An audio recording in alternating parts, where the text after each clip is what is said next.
وفاة الإعلامي مشعل الشامي يشعل مواقع التواصل الاجتماعي حزنا عليه، وإليكم التفاصيل. ولا حول ولا قوة إلا بالله. وفاة مشعل الشامي يشعل مواقع التواصل الاجتماعي بالحزن لكل من يعرف الفنان والإعلامي الجماهيري مشعل الشامي، والذي توفى يوم أمس 28 سبتمبر دون أن يتم ذكر أسباب الوفاة.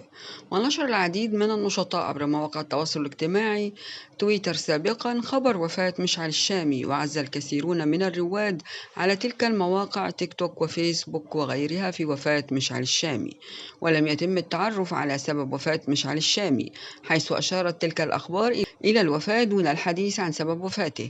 وكانت المنشورات عبارة عن تعزية في وفاة زميلهم وصديقهم مشعل الشامي.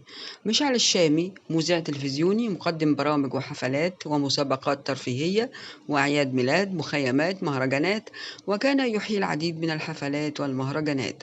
وشارك عبر مواقع التواصل الاجتماعي من خلال حساباته على سناب شات وكذلك انستجرام بعض الصور والفيديوهات. وإنا لله وإنا إليه راجعون، له الرحمة ولأهله وذويه الصبر والسلوان.